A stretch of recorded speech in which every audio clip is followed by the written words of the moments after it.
Good afternoon. I am Dr. Michelle Ashby with Making Progress with Mayor Leroy Sullivan. He is unable to be here today, so I am standing in his stead. So I wanted to come on today and just tell you a little bit about what's going on in the community. And so also you know that our newsletter is out now, so you can find it at Midway and at the library. I definitely want to let you know that if you would like to be a sponsor of the Donaldsonville River Road Express newsletter, you can do that at $100 a month or $1,000 a year. Just get with me and we can definitely make that happen. All right, a few things happening in the neighborhood. December 10th is our first and only city council meeting this month. So that's next Tuesday. That's the only city council meeting we're having. We will not have two. Um, Also, you know that this weekend is the Donaldsonville Christmas stroll on the avenue. It will start at 6 o'clock from 6 to 10. Come out. You will see vendors and stores will be open all along the avenue. We will be lighting the Christmas tree at 7 p.m. There will be choirs, food, music. There will be hot chocolate. Some great things for you all to do out there for the kids. And now, the one thing that we're excited about this year is our Christmas parade. So, our Christmas parade is going to be December 21st. That is in a couple of weeks. But we need to know that you want to be in it by December 12th. That is the deadline. So, a few things. You have a couple of ways you can be a part of the parade. One, definitely come and get an application from me. It is $50 to participate. But if you would like a float costs $1,900.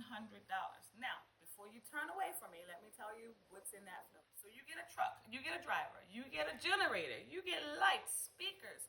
All you have to do is show up and get on the float. And guess what? There's a restroom on the float. Come on. You can't beat that. So you get 20, 25 of your very best friends, get $100 a piece, and there you go. You are on the float and you are in the parade. So we look forward to having you all. If you have a dance team, if you have your convertible car and you want to advertise your business, please come on and be in the parade. If you have, any type of business that you want to showcase for the parade, we are more than welcome to have you. Any schools that you know about, we want your bands, we want your football teams, your hockey teams, we want your volleyball teams, we want your cheerleaders, your dancers to be in the parade. Just get in touch with me as soon as you can so we can get you all set up. And that way you can be a part of our 2024 Donaldsonville Christmas Parade. So there's some things going on, of course, in the city, but like I said, you can get all of that in your newsletter. Pick up your newsletter at the Ascension Parish Library on Mississippi Street. You can go to Midway Groceries on Railroad Avenue, and you can also get it around town at some of the other businesses. All right, I'm not going to take a whole lot of time to talk about that because we have a very special guest on today. We have Miss Kate Whitehead, the Director of Work-Based Learning and West Bank Initiatives from RPCC. Woo! All right, let's do that. Yes, so she is here to talk with us about RPCC and the West Bank Training Center here in Donaldsonville. Because I know that we have our RPCC satellite campus, which is doing extremely well. But I wanted to take some time so that she can talk to you about it because I think it's very important that we get more involved. This is just the beginning, right? It's just the beginning of what Donaldsonville has to offer. And so we've partnership with RPCC. They're doing great things over there, and I have her here to talk more about what they're looking to do in 2025, how they're progressing right now in 2024, and all of these great things. So welcome with me, Miss Kate Whitehead. Thank you. Of course. Thank you so much for being with us on today. It is just an exciting time here in Donaldsonville. We have a lot of things going on, and RPCC is a big part of that. Right? Yes, we are, and we are honored and proud to be a part of that. Thank you. Yes, yes, yes. So, a couple of things that we were talking about: your internships, your externships, your apprenticeships. Talk with me a little bit about the internships for our students. So the internship component for our students on all of our campuses, the first part of my role is the Director of Work-Based Learning. And in that role, I am over our internships, apprenticeships, externships across all of our campuses. One of the major components within that is making sure that our students are getting experience while they are in school. That's important. And that is important. And we have had a 73% increase in our number of internships and apprenticeships from 23, 24. We're not finished with 24, 25, so we're really excited about that and looking to increase those numbers, particularly in our nighttime workforce training classes. Oh, very good. I love that. So being over here, pretty much new to the job, new to Yes. our community, can you tell me about your experience with our West Bank Training Center, with the school, the employees, or anything like that? It has been absolutely wonderful. It has been open communication from Dr. O'Neill to every single employee that you encounter. Friendly, kind, anything that we have needed. They have been there for, because as we're developing this in the back, sometimes I'll have to call and say, hey, a guy's coming to look at this in the welding area, or do that. And they have just been extraordinarily accommodating. But the thing that I have been most impressed with is the students, their level of engagement, their excitement, their connection about, hey, I can do this. I can take courses in process technology while I'm in high school. And then guess what? When I come to RPCC to finish my degree, I've got that experience behind me. And not only that, but beginning to engage, beginning to see right here in our community, what are those job pathways? What are those career pathways? What are those behaviors for success, and realizing those opportunities now, and getting the plan while they are in high school instead of finishing high school. And then, because I know when I finished high school, I thought, what am I going to do with my life? What am I doing now? Right. And I wish that I had had the opportunity to engage in that. So it's just wonderful. It's exciting, and I'm very honored, honestly, to be a part of it. Wonderful. So now, what can we expect in 2025 for our West Bank Training Center students?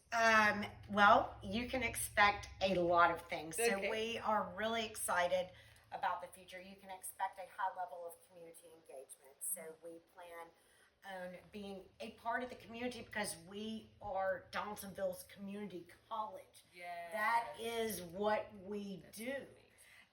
So we are very excited about that. We are expanding our dual enrollment offerings. So our offerings for our high school students are going to be expanded from process technology into instrumentation and electrical technology, and also welding.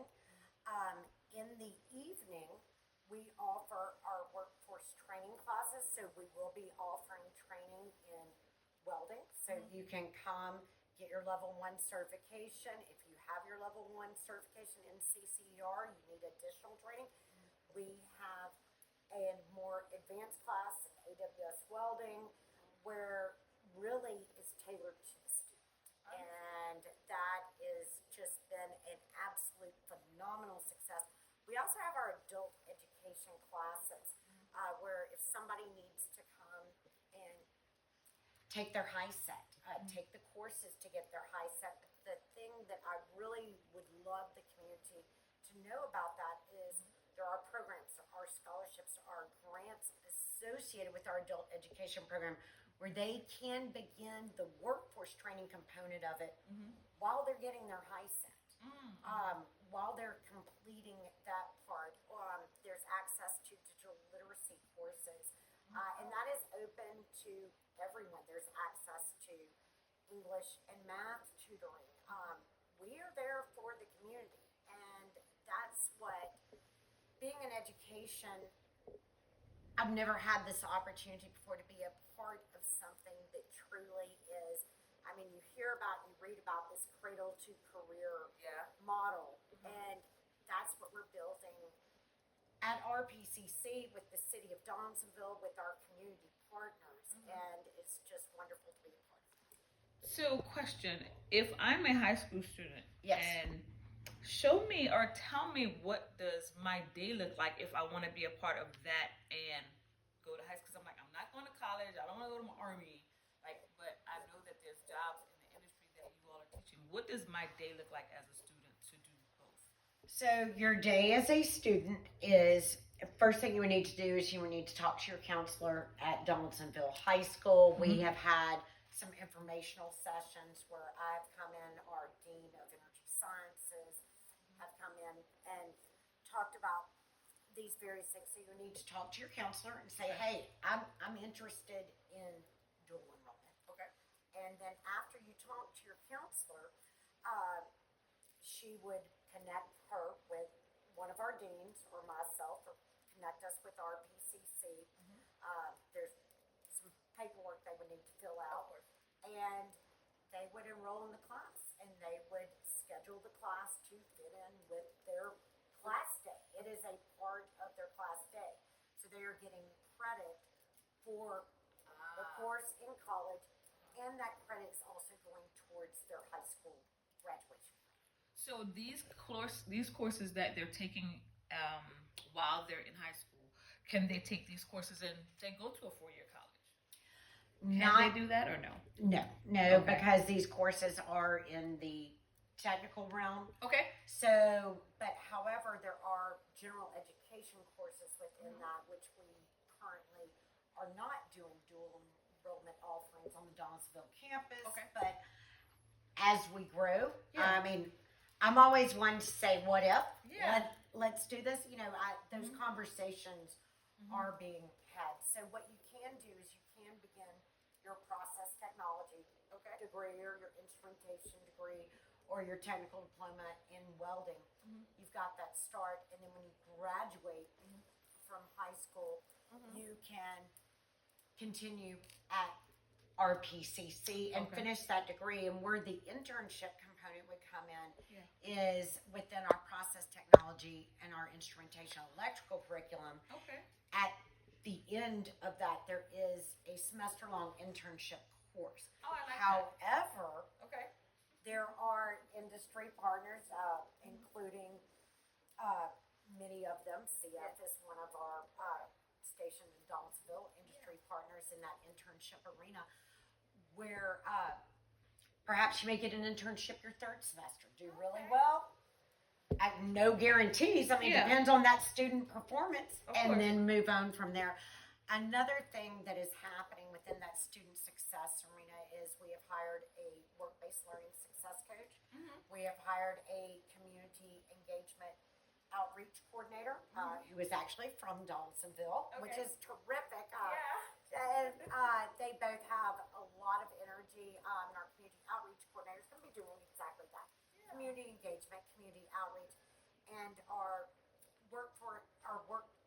work-based learning success coach is going to be giving the students the tools for success they need, both in school and beyond school, and talking about barriers. So one of the conversations that we had yesterday, talking about resources, is what community resources are out there that we can help give students, because we all know there's a lot of barriers to success, and if we can begin to show students how to eliminate those barriers, we are building community. We are serving the student, we are serving the community, and that's really where it starts. So we are just so excited to be here. I love it. And I can't wait for the Christmas stroll.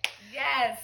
So I was going to say that for sure. So the stroll is Saturday, December 7th, as I said before, but RPCC West Bank Training Center Director of Work-Based Learning, Ms. Kate Whitehead, will be there for further questions. She will have some information for you. You can speak with her in depth about the program, because we want our community more involved. And so this is a great program for our kids, a great program for our adults. Yes. So we have it right here, and that's the beautiful thing, that our officials, the people that have come together to ensure that Donaldsonville has what they need, so people don't have to leave and go anywhere else. Yes. And you can stay home and you can invest in your own community. You can invest in your town. You can work here. You can start your jobs. You can start businesses. You can do all these things right here in town. And so to have RPCC here is just a godsend, and it's done so much for the morale even of our community. Well, we plan on being here. We plan on growing. Yes. We plan on expanding and just know that we are here and we're building this. That's right. And That's so right. any input, suggestions, it's just been wonderful to be here and really be a part of the city of Dawsonville. And we really appreciate you. Thank you so much for being You're here welcome. today. Thank you. So that is our episode of Making Progress with Mayor Leroy Sullivan. As he says, we pray for you and our community and continue to pray for us. Have a wonderful rest of your day.